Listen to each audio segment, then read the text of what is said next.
ক্লাসে কি করেছিলাম মনে আছে আপনাদের? একদিন একটু বলবেন। আইসোলেটর ড্রয়িং করছিলাম। আইসোমেট্রিক। তাহলে আজকে আমরা শুরু করব হচ্ছে স্যার ওই একটু ফিট আর ইঞ্চিটা একটু দেখাই দিন শুরুতে। ফিট আর ইঞ্চি, তাই তো? জি স্যার। তাহলে আমরা একটা লাইন, আপনি এরকম তাই তো, যে আমরা একটা লাইন নিচ্ছি, এটা কয় ফিট সেটা দিব, তাই তো? জি।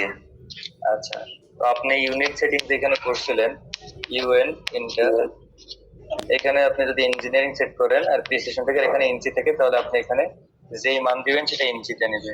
কারণ আমি ধরেন এক লাইন দিচ্ছি, দিয়ে বলতেছি ধরেন 10 লিখে এন্টার দিলাম, তাহলে এটা দেখেন লাইনটা খুবই ছোট হয়েছে। এই যে এখানে এসে ক্লিক করে দেখেন এটা ছোট। আমি এটা মেপে দেখতে পারি ডাইমেনশন থেকে, এটা 10 হয়েছে। আমার ডাইমেনশনে যদি একটু মানটা ইঞ্চিতে যে সেট করেছি, এন্টার মডিফাই, যে এখানে ইঞ্জিনিয়ারিং, এখানে প্রিসিশন দেন, ওকে, সেট কারেন্ট ক্লোজ। এখন দেখেন এটা কি 10 ইঞ্চি দেখাচ্ছে।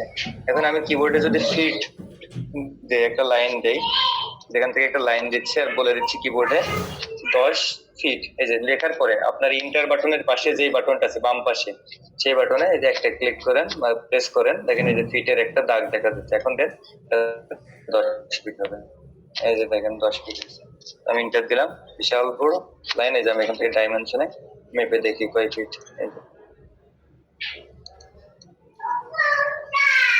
এই যে 10 ফিট দেখছেন।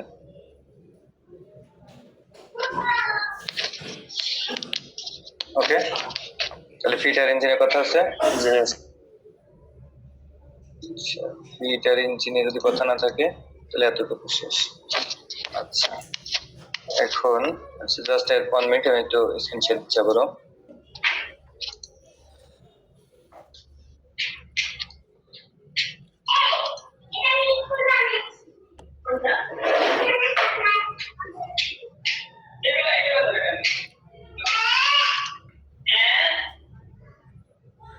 আচ্ছা, সবাই খাতা কলম নিয়ে বসছেন, আমরা একটু থিওরিটিক্যাল আলোচনা করব।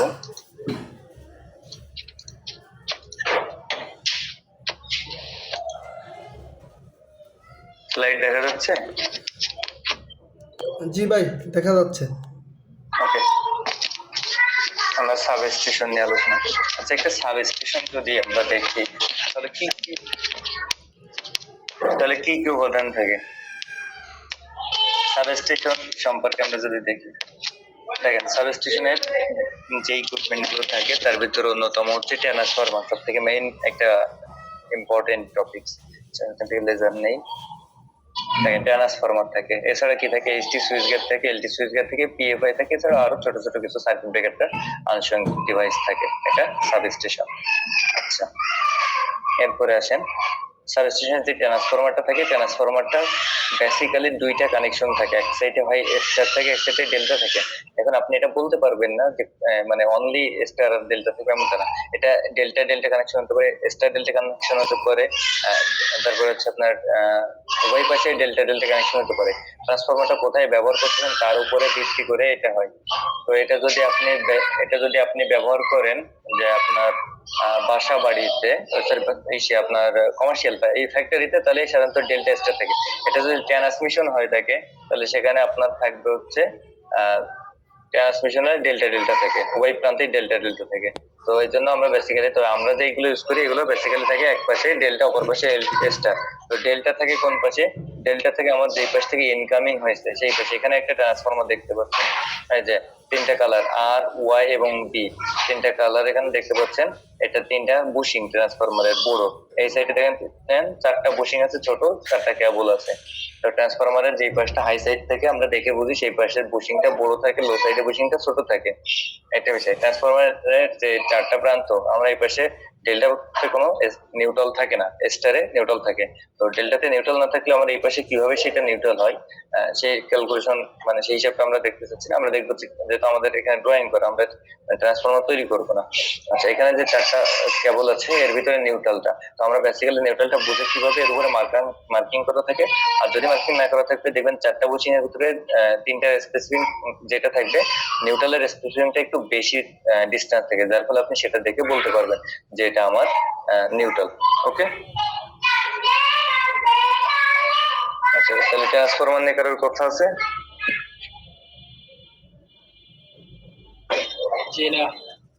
আচ্ছা, এরপরে আসেন আমাদের এখানে দেখতে পাচ্ছেন বাসবার। বাসবার একটা গুরুত্বপূর্ণ, বাসবার হচ্ছে আমার একটা ধাতব পরিবাহী পাত যেখানে এক বা একাধিক ইনকামিং লাইন থাকে এবং একাধিক আউটগোয়িং লাইন থাকে। বাসবার আমার দুই ধরনের ব্যবহার করে, মেটাল ব্যবহার করে, একটা হচ্ছে তামা আর একটা হচ্ছে অ্যালুমিনিয়াম। আমাদের দেশে অলমোস্ট অ্যালুমিনিয়ামের ব্যবহার অনেক বেশি, তামার ব্যবহার নাই বললেই চলে। আচ্ছা, তো এটা ক্যালকুলেশন করতে কিভাবে আমরা সেটা দেখবো, তবে আমরা একটু পরের স্লাইড থেকে আসি দেখি।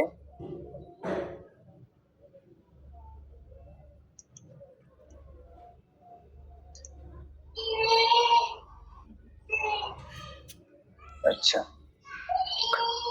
হ্যাঁ, এটা যেটা বলছিলাম যে হাই সাইড, তো আমাদের দেশে সাধারণত 11 কেভি তো 11,000 ভোল্টেজ এবং ডেল্টা কানেকশন থাকে।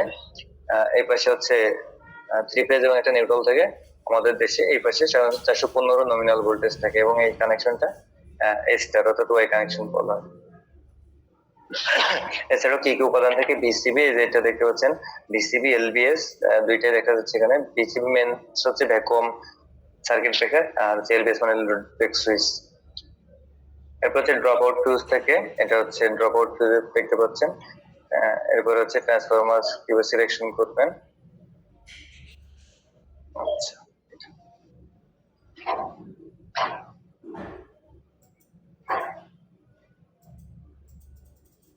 ঠিক আছে, তাহলে আমরা পূর্বের স্লাইডে যাই। এখানে তো এটা করার আগে আমাদের ফার্স্ট অফ অল আমরা একটু সার্কিট ব্রেকারের ক্যালকুলেশনটা দেখবো। এখানে সার্কিট ব্রেকার যদি আমরা ক্যালকুলেশন করতে চাই, তো ফার্স্ট অফ অল আমাদেরকে লোডের মান জানতে হয়। তো আমরা যে যখন ইএলডি করবো তখন আরো এটা ডিটেলস আমরা বুঝবো।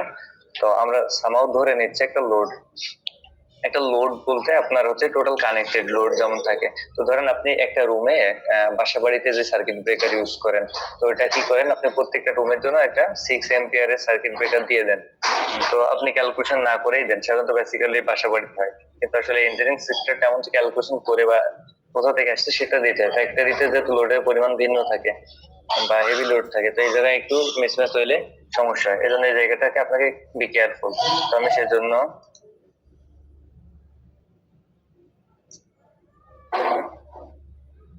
দেখেন এখানে বেসিক্যালি আমরা যদি একটা সূত্র জানি, power P equals two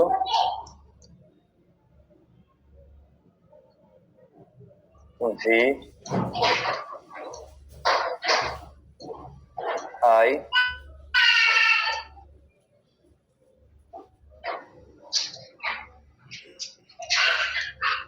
cos phi, এটা আমরা জানি।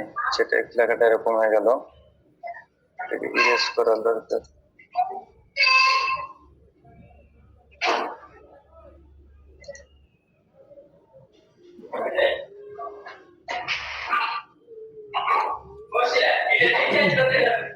is equal to vi cos theta। Masud ভাই, তো জি, অনেক নয়েজ আসতেছে।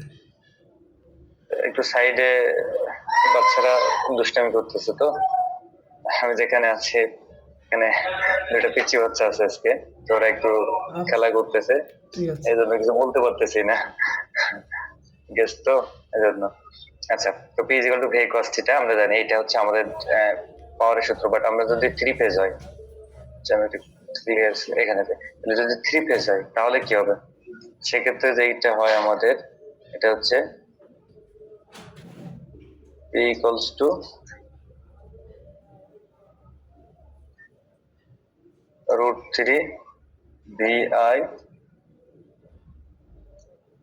cos theta. এটা হলো আমাদের 3 ফেজের ক্ষেত্রে। তো পিতে কি বোঝায়? পিতে বেসিক্যালি যে জিনিসটা বোঝায় সেটা হচ্ছে, এই পিতে বোঝায় হচ্ছে পাওয়ার বা লোডের পরিমাণ। √3 তে জানেন, ভিতে হচ্ছে ভোল্টেজ, এই cos থিটা হচ্ছে পাওয়ার ফ্যাক্টর, আই হচ্ছে কারেন্ট, ভিতে ভোল্টেজ, এল বেসিক্যালি কথা বলতে। তো এইখানে কি পরিমাণ লোড আছে এটা আমরা জানতে পারলে, আর ভোল্টেজ তো আমরা জানি লাইন ভোল্টেজ, তাহলে আমরা কারেন্টের মান বের করতে পারবো, বা পাওয়ার ফ্যাক্টর মান জানা থাকলে আমরা বাকিগুলো মান বের করা যায়। তো আমাদের বেসিক্যালি এইটা কাজে লাগবে এই সূত্রটাকে ভিত্তি করে। তো আমরা ফার্স্ট অফ অল আগে সার্কিট ব্রেকার সিলেকশন দেখবো, যে কিভাবে আমরা সার্কিট ব্রেকারের সিলেকশন করব। তো যেহেতু এই সূত্র আছে, আমরা এই সূত্রের আলোকে করব। তো ধরে নিচ্ছি আমি আপনাদের স্বার্থে যে কোনো একটা লোড আছে ধরেন, আচ্ছা বললাম আমাকে, আপনারা জানেন যে কোথাও একটা লোড হচ্ছে, কত ধরবেন, থ্রি ফেজ ব্যবস্থায় যদি ধরেন তাহলে অথবা সিঙ্গেল ফেজ ধরতে পারেন, সেটা আপনাদের বিষয়। তো ধরেন আমি একটা ধরলাম যে 5 কিলোওয়াটের একটা লোড আছে, তাহলে এর জন্য কারেন্ট বের করতে পারবেন না আপনারা? তাহলে এটা পি, তাহলে এটা কি থ্রি ফেজ মানে কত, 415 ভোল্ট। ভি এর মান, ভি এর মান কত হবে, 415 ভোল্ট বা 400 ভোল্ট বা 440 ধরে, সমস্যা নেই। তাহলে আপনি আই এর মানটা বের করতে পারবেন। তো আমরা যদি এখানে দেখি, তাহলে আই ইকুয়ালস টু কি দাঁড়াবে, I equals to P by V cos theta. যেহেতু √3 ছিল, তাহলে শুরুতে একটা √3 দিয়ে নিতে হবে, তাহলে আমরা এখান থেকে আয়ের মান পাবো। তো এই 5 কিলোওয়াটের জন্য একজন বের করেন তো, ভোল্টেজ 400 ধরেন বা 440 ধরতে পারেন, সমস্যা নেই। ধরে কস থিটার মান ধরবেন পাওয়ার ফ্যাক্টর 0.8, এখানে লিখে 0.8। কারেন্ট কত আসে একজন বের করেন, নাকি আমি ক্যালকুলেটর যাব?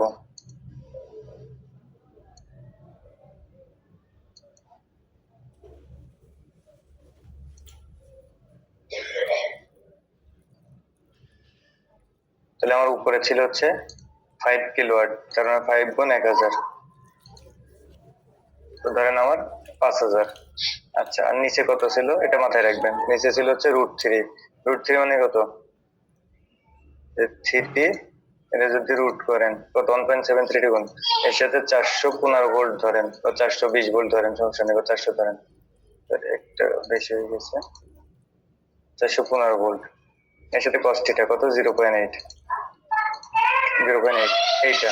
তাহলে এটাকে আমি কপি করে নিলাম, এখন ভাগ দিব কি দিয়ে, আমার হচ্ছে 5000, হ্যাঁ 5000 না, এটা ভাগ যেটা লিখছিলাম এটা। তাহলে কারেন্ট আসছে 8.69 মানে 8.7 এম্পিয়ার কারেন্ট। কোথায় ছিলাম, প্রেজেন্টেশন। তাহলে আমার 8.7 এম্পিয়ার কারেন্ট আসে।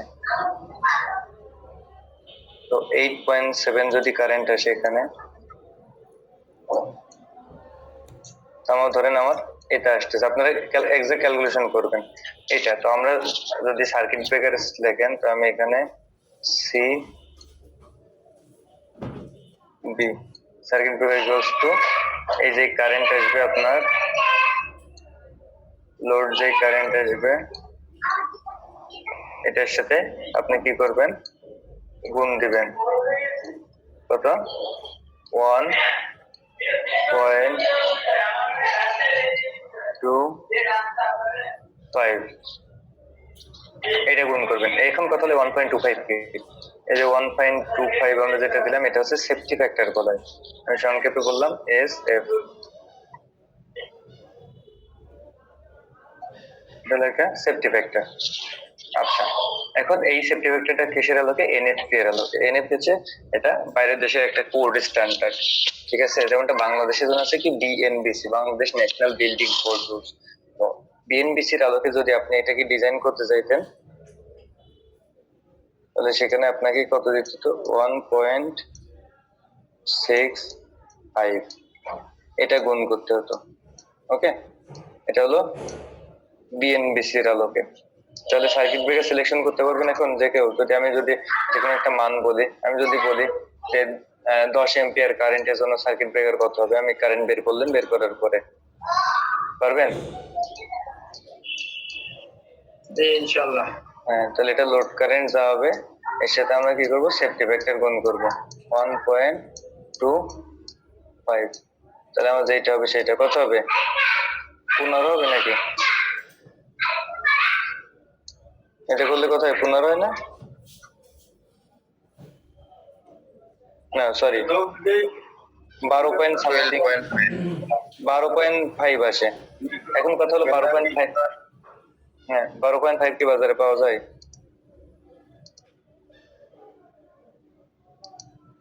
12.5 কি পাওয়া যায়? হ্যাঁ, তো 12.5 পাওয়া যায় না। তো আমরা যখন এরকম দেখবো যে আমাদের একটা মান আসছে ওইটা পাওয়া যাচ্ছে না, তাহলে এর আপার সাইজ দেবো, গ্রেটার মানে উপরে যাবো, নিচে আসা যাবে না, সহজ কথা। ঠিক আছে, তখন আমরা এর উপরে যাব। ওকে, এ বিষয়ে আরো কথা হবে। তাহলে আমরা বেসিক্যালি একটা দেখলাম যে আমাদের সাব স্টেশনের সার্কিট ব্রেকার, আমরা সাব স্টেশন বাসাবাড়ি সব জায়গায় সার্কিট ব্রেকার আমরা এভাবে নির্ণয় করতে পারবো। এখন আসেন বাসবারের সাইজ। এই বাসবারটা কিভাবে আসে? তো বাসবারের জন্য আমরা যে কাজটা করব, ফার্স্ট অফ অল আমরা বাসবারে কি, একটা বাসবারে কি পরিমাণ কারেন্ট নিতে পারে, যদি আমরা ওয়াইড ইনটু থিকনেস জানি তাহলে সেটা বের করা শিখবো। তো বাসবারে যে কাজটা করা হয়, এই যে এই বরাবর যেটা দেখতেছেন এটাকে বলা হচ্ছে আপনার লেন্থ, আর এই আড়াআড়ি যেটা, এই আড়াআড়ি এটা হচ্ছে আপনার ওয়াইড, আর থিকনেস মানে এর পুরুত্ব, যে এটা আসলে কতটুকু পুরো সেটা বোঝা যায়। তো এই জন্য যে ফর্মুলা এখানে দেখেন, আমরা বাসবারটা যদি কপারে হয়, দেখো কপার বাসবারের জন্য আপনার কি হবে, ওয়াইড ইনটু থিকনেস ইনটু 1.55 গুণ করবেন। এখন কত, 1.55 কোথা থেকে আসছে, তাই না? 1.55 হচ্ছে এই যে মানে এই কপারের প্রতি সে কি পরিমাণ সে কারেন্ট নিতে পারে সেটার হচ্ছে এটা বের করা আছে, প্রতি বর্গ স্কোয়ার যেটা। তো প্রতি বর্গ মিলিমিটারে কি পরিমাণ কারেন্ট ডেনসিটি, তার ক্ষমতা, সেটা 1.55। এখন কথা হলো 1.5 এটা কে পাইছে, এটা আসলে আপনার বিভিন্ন পরীক্ষাগারে তারা দেখছে। এখন বিষয় হলো এই কপারটা আসলে কত পার্সেন্ট কপার থাকে এর উপরে কিছুটা ফ্যাক্ট করে। যেমন আমাদের দেশে যে কপার গুলো পাওয়া যায় এটা কি 100% পিওর কপার? না, এটাতে একটু ভেজাল থাকে। তো 90% থাকতে পারে, 95% কপার থাকতে পারে, এরকম থাকে, কিছু কম বেশি হতে পারে। এই জন্য যে কাজটা করা হয় সাধারণত সেটা হচ্ছে আমাদের এই 1.55 ধরা, যাতে মানে ইয়ে না আসে। ঠিক আছে, তো আমাদের ক্ষেত্রে এই ওয়াইড ইনটু থিকনেস ইনটু 5 এটা আমরা গুণ করবো। তো আমরা এখানে জাস্ট একটা দিয়ে রাখছি, ধরেন আমার যদি ওয়াইড অর্থাৎ এইখান থেকে এইটুকুর যেই প্রস্থ এটা যদি আমার 50 হয়, 50, আর এর থিকনেস যদি 10 মিলিমিটার হয়, এখানে কিন্তু দৈর্ঘ্য আসবে না, এখানে আসবে প্রস্থ আর পুরুত্ব, সহজ কথা। সেটা যদি 10 হয় তাহলে এর সাথে আমি 1.55 যদি গুণ করি তাহলে কত আসে, 50 10 কে 500, 500 এর সাথে 1.55 গুণ করলে আপনার আসে এই যে 775 এম্পিয়ার। তার মানে আমার একটা বাসবার আমার হাতে থাকলে ওয়াইড এবং থিকনেস জানলে, এবং সেটা কপার না অ্যালুমিনিয়াম এটা তো আপনি দেখে বুঝতে পারবেন। তো সেক্ষেত্রে আপনি তার কি পরিমাণ কারেন্ট নিচ্ছে সেটা আপনি ইজিলি বের করতে পারবেন। ওকে, একটা ইস্যু। দ্বিতীয় ইস্যু আসেন, ফর অ্যালুমিনিয়াম বাসবারে যদি একই সূত্র, ওয়াইড ইনটু থিকনেস থাকবে, এখানে 1.09 গুণ করবেন। এটা কি, এটা দেখা গেছে ওর প্রতি বর্গ মিটারে এই প্রয়োজন থাকে। এখন এটা ধরা হয়েছে এমন ভাবে, কারণ দেখা যায় আমাদের বাসবারটাকে মানে সলিড স্টেট থাকে না, এখানে এই যে দেখেন ছিদ্র করা, দেখতে পাচ্ছেন যে এখানে কি করা আছে, ছিদ্র করা আছে। এই যে ছিদ্র করার ফলে ওর কারেন্ট ডেনসিটিটা আগের মতো থাকে না। ফলে কি হয়, এখানে এবার আপনি নাট বোল্ট দিবেন। এখন দেওয়ার কথা আপনার হচ্ছে কপারের নাট, তো আমরা কপার তো ইউজ করি না, এসএস করতেছেন, আবার এসএস এর ভিতরে আবার মানে কেউ লোহার নাট করবেন, জং ধরে যাচ্ছে, তো এরকম নানান ইস্যু হয়। ঠিক আছে, তো এই কারণে মূলত এই যেটা ধরা হয়েছে, এছাড়া আলটিমেটলি আরেকটু থাকে। মোটামুটি এই জন্য আমরা এই সূত্র দিয়ে করবো, যে আমরা ওয়াইড ইনটু থিকনেস ইনটু 1.55 গুণ করলে আমরা এখানকার কি পাবো, কারেন্ট পাবো। যদি এটা হচ্ছে আমরা অ্যালুমিনিয়াম হয় তাহলে 1.09 গুণ করবেন। তো এই সেমটাই দেখেন 1.09 গুণ করবে বলে 545 এম্পিয়ার আসছে। একই সাইজের দুইটা বাসবারের কারেন্ট বহন ক্ষমতা কপারের বেশি, অ্যালুমিনিয়ামের কম। আচ্ছা, তো এখানে যেটা বলা হচ্ছে দেখেন, note the current carried concentrate bare copper busbar, মানে বেয়ার মানে খোলা বোঝায়, in sheet metal actually greater than shall not expected 1.55। এই যে আমরা যেখানে 1.55 ধরেছি, এটা অনেকে এছাড়া আরো কম ধরে। তো আমরা এটার নিচে ধরবো না, তাহলে আবার আমাদের মানের কিছুটা এলোমেলো হয়ে যেতে পারে। তো এটা অ্যান্ড হচ্ছে ইসের ক্ষেত্রে, অ্যালুমিনিয়ামের ক্ষেত্রে 1.09 অ্যাম্পিয়ার্স পার মিলিমিটার, প্রতি বর্গ মিলিমিটার এই পরিমাণ যায়। ঠিক আছে, এটা কোথা থেকে পাইছি? এই যে NFPS 70 আলোকে। এই নিচে আর্টিকেল আছে আপনার 366.62 2008 এডিশনে যেটা আছে, এটা NFPS হচ্ছে একটা আমেরিকান বেসড বলা যায় কোড। আমরা জানি আমরা যে ডিজাইন করি ইচ্ছা মতো আপনি একটা মান বা আমি একটা মান দিলেই হবে না, এটা বিভিন্ন দেশের কোড আছে, বিভিন্ন জাতীয় ন্যাশনাল এবং ইন্টারন্যাশনাল এই কোডকে মেইনটেইন করে ফলো করে আপনাকে আমাকে এই ডিজাইনটা করতে হবে। ঠিক আছে, তাহলে বাসবার এবং সার্কিট ব্রেকার নিয়ে কারোর কোনো কোশ্চেন আছে বা বুঝতে অসুবিধা আছে? সেটা তাহলে বাসবার এবং সার্কিট ব্রেকার দুইটা ক্যালকুলেশন করতে পারবেন না? আচ্ছা, এখন আমি আপনাদের কাছে একটা কোশ্চেন দেব এবং আপনাদের থেকে অ্যান্সারটা নিব। আচ্ছা, আমি যেটা বললাম, যে আপনাকে বললাম যে আমার একটা বাসবার ওয়াইড আছে, থিকনেস দিয়ে দিলাম, বাসবারটা কোন মেটালের বলে দিলাম, আপনি কারেন্ট বের করতে পারতেছেন। এখন আমি বললাম আপনি লোড কারেন্ট বের করেছেন, তো লোড কারেন্ট বের করে আপনি সেইটার মান কিভাবে বের করবেন বলেন তো?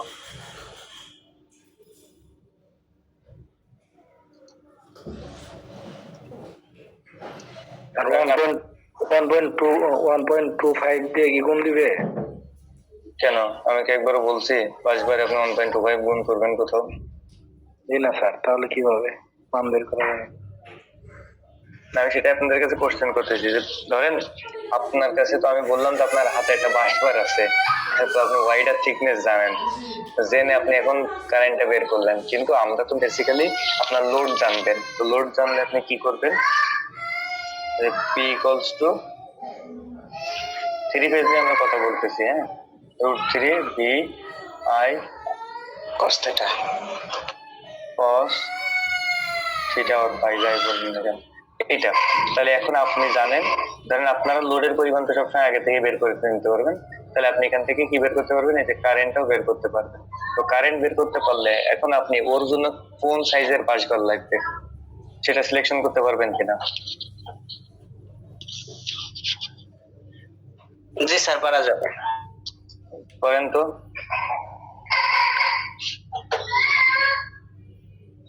আপনার কাছে 775 এম্পিয়ারের একটা কারেন্ট বাইর হয়েছে, এখন আপনি এটার জন্য কোন সাইজের ওয়াইড আর থিকনেস কত লাগবে বের করেন তো। কিভাবে বের করবেন? স্যার মানে এটা উল্টাটা কিভাবে করবো এটি তো বুঝতেছি না। সেটাই তো বলতেছি, আপনি কিভাবে করবেন। আমি তো আপনাকে দেখাই দিলাম যে এই সূত্র আছে, এই আছে। এখন আমি এটা থিকনেস আর ওয়াইড আমার জানা থাকলে আমি কারেন্ট কিভাবে বের করবো। এখন আমার প্রশ্ন হচ্ছে উল্টাটা, আপনি লোড ক্যালকুলেশন যখন করবেন, করে আপনি কারেন্ট বের করবেন, তো কারেন্ট বের করে সেই আলোকে বাসবার সাইজ নির্ণয় করতে হবে আপনাকে, সেটা আপনি কিভাবে করবেন? এটা হলো আমার মূল কোশ্চেন। দেখি কেউ অ্যান্সার করতে পারেন না, পারলে আমি বলতেছি, সমস্যা। আচ্ছা, সেটা হচ্ছে 775 দিয়ে আমরা যদি 1.55 কে করি, ভাগ করি, তাইলে যে মানটা আসবে ওইটাতে 15/10 বা 50/15 বা হচ্ছে আপনার 16/10 এইভাবে করে আমার বের করা লাগবে আর কি। গুড, এই তো আপনি অনেক সুন্দর অ্যান্সার দিয়েছেন। দেখেন, অনেক কিন্তু বুঝতে পারছেন, অনেকে তো এটা ইজি সিম্পল একটা ইস্যু, বাট আমরা মানে সেন্ড করেন আসলে মানে একদম একটা জিনিস কিভাবে উল্টে গেল। তো দেখেন, এখানে আপনার কাছে যদি কারেন্ট থাকে, ধরেন কারেন্ট আমি বললাম কত, 775, এটা 55, এটা আছে। তো আপনি যদি কারেন্ট জানেন, তো আপনি জানেন কি প্রতি বর্গ মিটারে কি পরিমাণ কারেন্ট যায়। অ্যালুমিনিয়ামের ক্ষেত্রে, কপারের ক্ষেত্রে 1.55 1.56, এটা একই কথা। এই যে এটা দ্বারা ভাগ করলে আপনি কত পাবেন? এটারে ভাগ করেন তো একজন, দেখেন 500 আসবে, 500 আসে। আমি দেখাচ্ছি করে।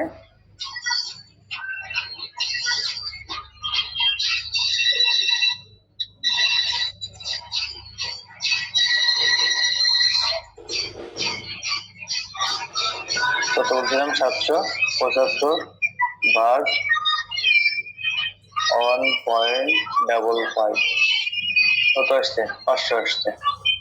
তাহলে এই 500 যদি আসে তাহলে মানে আপনার ওয়াইডার থিকনেস এর মান এর ভিতরে আছে না? এই 500 ওয়াইডার থিকনেস গুণ করলে এটা আসবে না?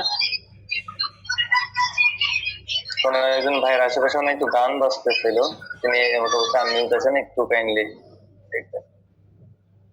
আচ্ছা, তাহলে আমার এই যে ওয়াইডার থিকনেস মিলে 500 আসতেছে, তার মানে ওয়াইডার থিকনেস যেটাকে আমরা এই ক্ষেত্রে ক্ষেত্রফল বলতে পারি। তাহলে ক্ষেত্রফল যখন দৈর্ঘ্য ইন্টু প্রস্থ, আমাদের এখানে ওয়াইড ইন্টু থিকনেস, তাহলে আমার এইটাকে ভাঙতে হবে। তাহলে আমি এটাকে কত দ্বারা করতে পারি দেখেন, আমি যদি 50 ইন্টু 10 দেই তাহলে আমার 500 হচ্ছে।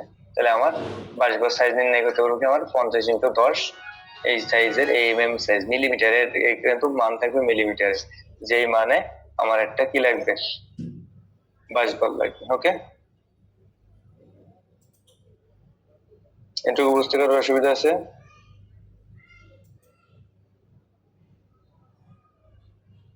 অ্যালুমিনিয়ামের হইলে সেম, অ্যালুমিনিয়ামের 1.09 এটা দ্বারা ভাগ করলেই হবে। কারোর বুঝতে অসুবিধা আছে কি?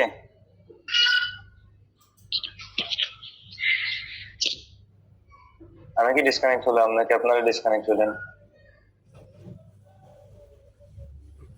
ঠিক আছে, ওকে ওকে, থ্যাংক ইউ। আচ্ছা, তাহলে এরপরে আমরা দেখব হচ্ছে, আচ্ছা এবার আমরা একটু বিএনবিসি এনএফপি যে এইগুলো যেহেতু বারবার বলি, এইগুলো নিয়ে একটু কথা বলি। আমি একটু বিএনবিসি ওপেন করে নেই, তোমাকে সময় দেন।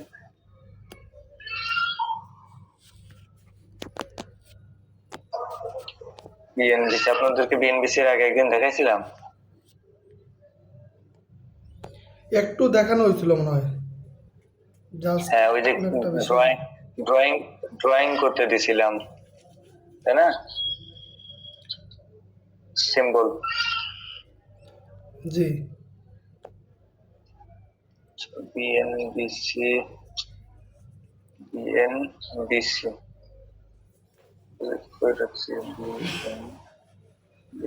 আমার কাছে বিএনবিসি অনেকগুলো আছে। হ্যাঁ, এদের আমাকে একটু সময় দিন, জাস্ট আমি বের করতেছি।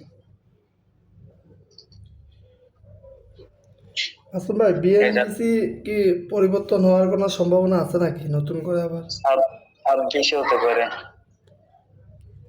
26-এর আগে নাই, মানে এই বছরে আর হচ্ছে না, এই বছর তো শেষের দিকে চলে আসছে। আগামী বছর হয়তো বিএনবিসি নতুন সংশোধন আসতে পারে, এই আর কি। এটা তো আসলে একটা কঠিন বিষয়। আর বিএনবিসি আসলে ইলেকট্রিক্যাল পূর্ণাঙ্গ গাইডলাইনটা এখনো পর্যন্ত ওই লেভেলের নাই, যে লেভেলের অন্য অন্য দেশে যেরকম আছে, যেমন এনএফপিএ, তারপরে জার্মান প্রকৌশল জোটের যে কোড গুলা, এদের যেরকম মানে খুব স্পেসিফিক করে বলা আছে ইলেকট্রিক্যাল পার্ট। আমাদের ইলেকট্রিক্যাল পার্ট অত স্পেসিফিক নাই, বাট আছে আলহামদুলিল্লাহ, খারাপ না। আমাদের যেটা আছে এটা কি আমাদের যারা আছে ওনারাই এটা কি করে নাকি? হ্যাঁ হ্যাঁ, বাংলাদেশের এনআরআই এটা। ও আচ্ছা আচ্ছা। তবে হয়তো বাইরে কোথাও থেকে মানে বাংলাদেশে তো হায়ার করার অপশন আছে, হচ্ছেন তো এরকম কিছু সিস্টেম থাকতে পারে, যে হয়তো অন্য দেশের কিছু নিয়ে এটা একটু পরীক্ষা নিরীক্ষা করে আর কি, করে তারপরে অ্যাড করে দেয়। আচ্ছা, তো দেখেন আমি বিএনবিসি টা ওপেন করতেছি, একটু বিএনবিসি নিয়ে কথা বলি। আচ্ছা, বিএনবিসি দেখেন, এটা এটা বলছিলাম যে কেন 2020 বলা হয়, 21 হইলেও এটা গণপূর্ত অধিদপ্তর আর কি কাজটা করছে, ওদের মাধ্যম দিয়ে সরকার একটা গেজেট প্রকাশ করছে। যেহেতু গেজেট প্রকাশ করছে সরকারি ভাবে, এখানে দেখেন এতে বলা আছে ফার্স্ট কথা, একটু হাইলাইটার নেই, এখানে দেখেন part 1 chapter 1 title purpose and scope. Title মানে টাইটেল এন্ড কমেন্ট বলা আছে যে নাম কি হবে, this code may be called it the Bangladesh national building code BNBC 2020, মানে ঠিক আছে বিএনবিসি 2020 বলা হবে। এরপরে দেখেন বলতেছে যে পারপাস মানে এর উদ্দেশ্যটা কি আসলে, এটা তৈরি কি এমনি করছে যে সরকারের কিছু লোকের খেয়ে কাজ নেই, কিছু এটা করার জন্য কিছু টাকা পয়সা সরকার থেকে নিবে, হ্যাঁ এর একটা উদ্দেশ্য আছে। উদ্দেশ্যটা হচ্ছে the purpose of this code is to be established minimum standard for design, মানে ডিজাইনের জন্য ন্যূনতম একটা স্ট্যান্ডার্ড ফলো করার জন্য এই কোডটা। আচ্ছা, এরপরে বলা হচ্ছে কনস্ট্রাকশন কোয়ালিটি অফ ম্যাটেরিয়ালস, কনস্ট্রাকশনের জন্য মানে সবকিছুর একটা ন্যূনতম মানটা স্ট্যান্ডার্ডে নিয়ে আসার জন্য, সেটা design, construction, quality of metals মানে ম্যাটেরিয়ালস এর গুণাবলী, ইউজ এন্ড অকুপেন্সি ব্যবহার বিধি, location and maintenance for wall building within Bangladesh in order of safeguard, মানে সকল বাংলাদেশ সকল বিল্ডিং এর নিরাপত্তা এবং সুরক্ষার জন্য। উইথিন অ্যাচিভেবল লিমিট, একটা সাথে একটা অ্যাচিভ একটা লিমিট, লাইফ লিম এন্ড হচ্ছে health property and public welfare, মানে যেটাকে একটা মানে লক্ষ্যমাত্রা আছে যে এটা অর্জন করতে চাই, সেটা হচ্ছে হেলথ, আপনার হচ্ছে লাইফ লিম, তারপর হচ্ছে health and property and public welfare, মানে জনগণের নিরাপত্তা, জানের নিরাপত্তা এবং স্বাস্থ্যগত যে নিরাপত্তা আছে এবং জনকল্যাণমূলক যে নিরাপত্তা, পাবলিক ওয়েলফেয়ার, এইটার উপরে। তাহলে এটার তৈরি করার উদ্দেশ্য ক্লিয়ার? এবার দেখেন চ্যাপ্টার 8, মানে পার্ট 8, চ্যাপ্টার 1, 8 নম্বর পার্ট, 4511 নম্বর পেজ। এই পেজে গেলে আপনি এবার ইলেকট্রিক্যাল সম্পর্কে বলবেন, electrical and electronics engineering service for building, building এর জন্য ইলেকট্রনিক্স ইঞ্জিনিয়ারদের বিল্ডিং সার্ভিসে কি কি। এখানে প্রথমে আছে স্কোপ। স্কোপে দেখেন অনেকগুলো কথা আছে। Number 1, lightning illumination is a division of the code various electrical and electrical system and or chain installation for the building include but not limited to, মানে এটা include but not limited to। কি বলছে? Fan and হচ্ছে lighting and illumination, fan and coil heating, normal and হচ্ছে stand power by supply নিয়ে আছে, supply system, feeder, তারপর lift, escalator, moving walk, তারপর হচ্ছে ইনক্লুডিং প্রোটেকশন, তারপর হচ্ছে cable television distribution, electronics access control, burglar alarm, CCTV monitoring security, electrical cable equipment, switch, socket, other accessories, cable and conductor building that cannot supply electric. There was electrical protection system, there was electrical system of electrical installation, and there was a lightning protection for building and electrical installation, fire alarm, multimedia communication, data communication and telecommunication. এইগুলো নিয়ে বিএনবিসির কাজ।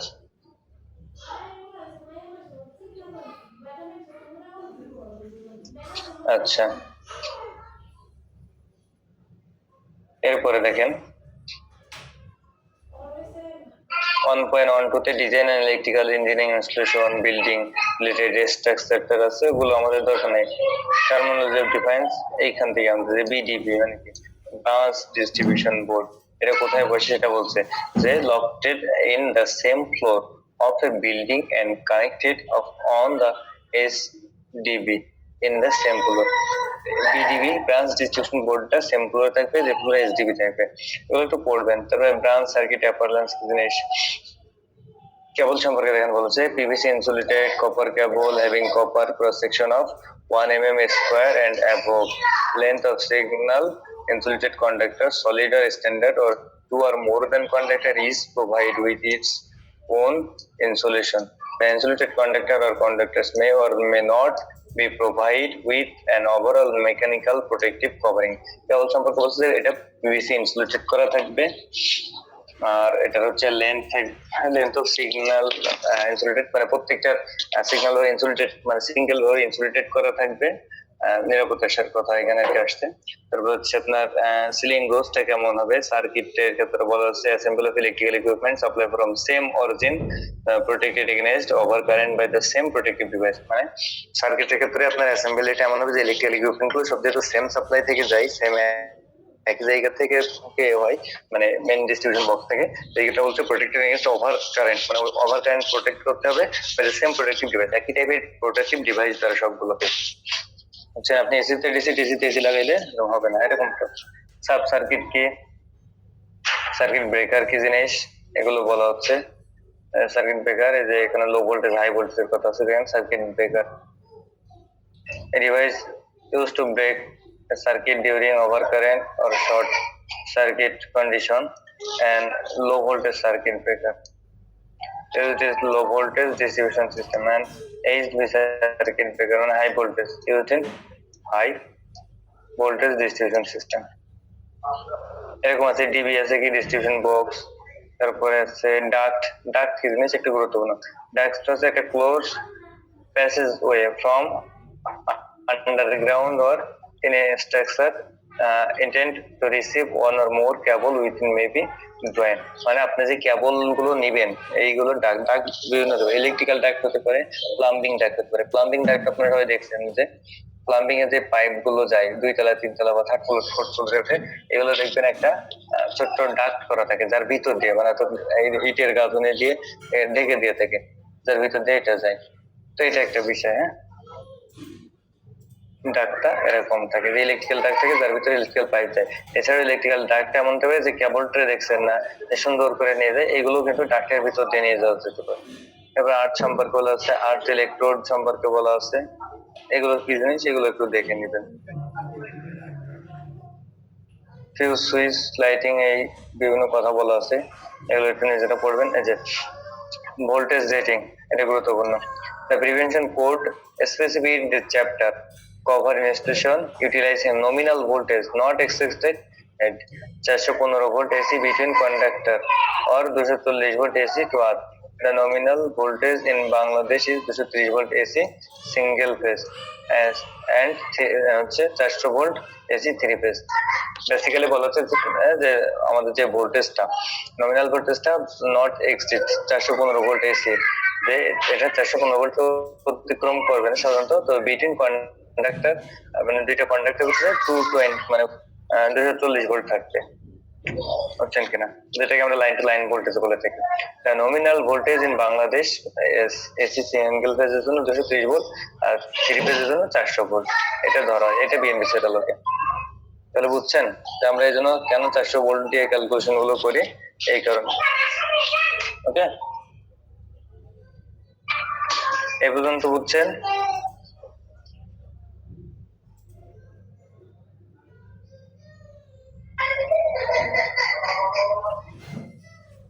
এই পর্যন্ত বুঝছেন কি? যাদের সমস্যা আছে বলেন। বেশি থিওরি হয়ে যাচ্ছে নাকি নাকি মাথার বুদ্ধি যাচ্ছে?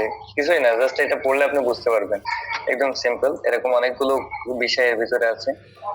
তো বিএনবিসিতে কি কি আছে সেই সম্পর্কে একটু আলোচনা করি। নেক্সট দিন আমরা আমাদের যে কোড গুলো লাগবে সেইটা এটা মুখস্থ রাখতে হবে না, কারণ এটা ইউজ কোড, এখন আপনি সব মনে রেখে পারবেন না। কিন্তু এই কোডটা কিভাবে মানে এই গাইডলাইনটা কিভাবে পড়বে বা কিভাবে ফলো করবে সেই বিষয়গুলো আমরা দেখতেছি। আচ্ছা, এরপরে একটু স্ক্রিপ্ট করতেছি। এগুলো আমাদের ভাইবা কোশ্চেনে কাজে লাগবে। বুঝি নাই? এগুলো আমাদের ভাইবা কোশ্চেনে কাজে লাগবে, স্ট্যান্ডার্ড জিনিসগুলো জানা থাকবে। হ্যাঁ, এটা যখন আপনি সাপোজ একটা বিল্ডিং এর ডিজাইন করবেন বা একটা ফ্যাক্টরি ডিজাইন করবেন, তো সেখানে আপনি নিয়ম নীতি ছাড়া ডিজাইন করবেন ইচ্ছা মতো, এটা তো অ্যাপ্রুভ হবে না। বিল্ডিং এর ডিজাইন গুলো রাজুকে অ্যাপ্রুভ হয়, যারা ঢাকা শহরে, অন্য জায়গায় সিটি কর্পোরেশন এটাকে অ্যাপ্রুভ করে। তো যেখানে অ্যাপ্রুভ হয় সেই জায়গাতে আসলে আপনাকে করা লাগবে, মানে এই প্ল্যানটা সাবমিট করতে। তো প্ল্যানটা আপনাকে এমনি এমনি ওরা মনে হয় যে এমনি এমনি অনুমোদন দেয়, কিছু দুর্নীতি বা করপশন আছে সেটা ভিন্ন কথা, কিন্তু তারা তো তারপরে একটা লিমিটেশন দেখে। একটা বিল্ডিং আপনি দিলেন যে 10 তলা করবেন, তারা অনুমতি দিল 6 তলার প্লাস জি মানে গ্রাউন্ড সহ 6 তলা, তার মানে টোটাল 17 তলা হতে পারে। তো আপনি এইটা যখন দিবে যে জি জি 6 প্লাস জি প্লাস 6, তখন আপনি কি করবেন, এটা 6 তলায় উঠাইতে পারবেন না। তো ওরা কি হিসাব করে দেয়, ওরা দেখে আপনার এরিয়া কতটুকু, এরিয়া যদি মানে বেশি থাকে তখন আপনার বিল্ডিং এর ফ্লোরটা বড় করা যায়, মানে তালাটা স্টোরেজটা বড় করা যায় বা বেশি করা যায়। কিন্তু ফ্লোর যদি আপনার কম থাকে এটা প্রতি পার্সেন্টেজ আছে যে আপনার এত হলে এত পার্সেন্ট এরকম তারা বিল্ডিং হিসাব করে, তো এটা দেখে পাস করে। তো আমাদের দেশে যখন আপনি এরকম কোনো ইয়ে করবেন তখন আপনাকে মানে ফ্যাক্টরি গুলোতে আপনি কোনো ডিজাইন বা এই নিয়ে কাজ করলে সেখানে আপনাকে অবশ্যই রেফারেন্স আর আপনি কোনো কথা বলতে পারবেন না, সহজ কথা আপনি রেফারেন্স এরা বলতেই পারবেন না। কিন্তু আপনি এটা জিজ্ঞেস কই পাইছেন, এটা দিয়েছেন কোন থেকে, আপনি যখন বললেন যে এটা বিএনবি থেকে দিয়েছি, এটা এনএফপি থেকে দিয়েছি, এটা আরএসসির অডিট থেকে নিয়ম থেকে দিয়েছি, এটা নিরূপণের নিয়ম থেকে দিয়েছি, তখন আপনাকে আপনার বসও কিছু বলবে না, সিনিয়র যে আসুক না কেন, যে অডিটে আসুক সেও কিছু বলবে না, কারণ আপনার এই যে আপনার নিয়মের আলোকে গাইডলাইন হবে, ঠিক আছে। কিন্তু আপনি আন্দাজে একটা ব্রেকার লাগাই দিয়েছেন 40 এম্পিয়ার, এই 40 এম্পিয়ারের ব্রেকারই পাওয়া যায় না বাজারে, এখন কি করবেন, এখন আপনি করছেন, তাহলে কি করেন, বেশি দিলে তো অনেক বেশি হয়, কম দিলে তো মেলা কম হয়, তো কি হবে এরকম এইগুলো। এরপরে আপনি একটা জায়গায় ধরেন দেওয়া দরকার হচ্ছে আপনার একটা ইয়ে দিলেন যে এই যে 400 ভোল্ট ধরে আপনি যখন আমি যে নমিনাল ভোল্টেজ 400 ধরে গেলাম, তাহলে আপনি 400 ধরে ক্যালকুলেশন করছেন, আপনার বস এসে বলতেছে 400 কই পেলাম, আমরা তো সবাই 440 বলে থাকি বেশি, 440 মানে 440 ভোল্ট বলি না সবাই, 3 ফেজ বলি। তো আপনি তখন বললেন 400 দিয়ে উত্তর করছো কেন? তো আপনি বলতে পারেন যে বিএনবিসি তে তো নমিনাল ভোল্টেজ 400, 3 ফেজের জন্য 400 ভোল্ট দেওয়া আছে, আমি সেই রেফারেন্সে। তখন আপনাকে আপনার মানে এই রেফারেন্সের উপরে কথা বলার এখতিয়ার থাকবে না, বুঝছেন কি? আচ্ছা, সে বলতে পারে যে ওটা দরকার নেই, তুমি এই ধরে করো, কিন্তু আপনাকে একটু তাই না? এটা হলো একটা স্ট্যান্ডার্ড, যে স্ট্যান্ডার্ড কে আপনি ফলো করবেন ন্যূনতম। তো এরকম আরো অনেক স্ট্যান্ডার্ড আছে, সেই স্ট্যান্ডার্ডের মধ্যে এটা একটা জাস্ট আমরা ডিজাইন করার সময় এটাকে ফলো করবো। আচ্ছা, এর ভিতরে আরো কি কি আছে দেখেন। আমরা আপনার এই যে এক জায়গায় একটা বিল্ডিং করলেন, এর আলোক উদ্ভাসতা কোন তলে কেমন হবে সেটাই একটা আছে। 8.1.5 এইগুলোতে আছে দেখেন, ইলুমিনেশন বলে, ইলুমিনেশন ফর রেসিডেন্সিয়াল বিল্ডিং। আপনার রেসিডেন্সিয়াল বিল্ডিং এ আলোক উদ্ভাসন কেমন হবে সেটা বেডরুমের জন্য আপনার লাক্সে হইতে হবে 70 লাক্স জেনারেল। আপনার বেড হেডের ওখানে আপনার 250 হতে হবে, কিচেনে 200 হতে হবে। আমি একটু বড় করি। আচ্ছা, ডাইনিং রুমে এত হতে হবে, বেডরুমে এত হতে হবে, এরকম কথা আছে। আপনার হোটেল হলে কি হবে, এন্ট্রান্স 150, বাট আপনার রিসেপশন অ্যাকাউন্টে 300, এইরকম আলোক উদ্ভাসন হতে হবে। সিঁড়িতে 70 হচ্ছে, মানে করিডোরে 70, সিঁড়িতে 100, লাউঞ্জে 200 হতে হবে। তারপরে ড্রেসিং টেবিলের ওখানে 250, এরকম হতে হবে, বুঝছেন? ঠিক আছে, এটা হলো বিষয়। তো এরকম দেখে আমাদেরকে কি করতে হবে, এগুলোকে এরকম বিভিন্ন কাজ করতে হবে। ঠিক আছে, বিভিন্ন বিল্ডিং আছে, যেমন রিকমেন্ডেশন ভ্যালুয়েন্স, এটা ইন্ডাস্ট্রিয়াল বিল্ডিং, এক এক টাইপের বিল্ডিং, কত টাইপের বিল্ডিং আছে এখানে দেখতে পারবেন। এক একটা আছে, হোটেল একরকম, তারপর হসপিটাল একরকম, এরকম ভাগ ভাগ করা আছে। এরকম ভাগ ভাগ করে আপনি এগুলো দেখতে পারবেন। তো বেসিক্যালি এইগুলো নিয়ে আরো কথা হবে সামনে, যে আমরা আসলে এটা কিভাবে মানে কোনটা সময়, কারণ একদিন সব আলোচনা করলে আসলে মনে থাকবে না। আমরা ধীরে ধীরে যেই ডিজাইন করার সময় যেইটা লাগবে সেটা, তো নমিনাল ভোল্টেজ আমরা 400 শিখছি, আমরা এখন থেকে 400 ক্যালকুলেশন করবো বা 230 এটা দিয়ে ক্যালকুলেশন করবো। এখান থেকে এরকম অনেকগুলো আছে, এই যে স্যাম্পল গুলো তো আপনারা অলরেডি ড্র করছেন। এরপরে যে অংশগুলো আছে, এই যে আমরা হচ্ছে কোন লোডে কি পরিমাণ কি ধরবো, এগুলো আমরা আগামী দিন দেখবো। একটা কোন লোডে কি পরিমাণ ধরতে হয়, এরপরে হচ্ছে ট্রান্সফরমারের মানে প্রাইমারি সাইড সেকেন্ডারি সাইডের কারেন্ট বের করে কিভাবে আমরা একটা তৈরি করতে পারি, অর্থাৎ আমাদের এই ট্রান্সফরমারের সাইজটা কত হবে আর কেবল সাইজটা কত হবে প্রাইমারি সাইডে, এটা আমরা আগামী দিন দেখবো ইনশাআল্লাহ। তো কারোর কোনো কোশ্চেন আছে? তাহলে আজকে আমরা শেষ করতে পারি, যেহেতু 10:45। আগামী দিন আমরা একটু আগে থেকে শুরু করব, তাহলে সুবিধা হবে।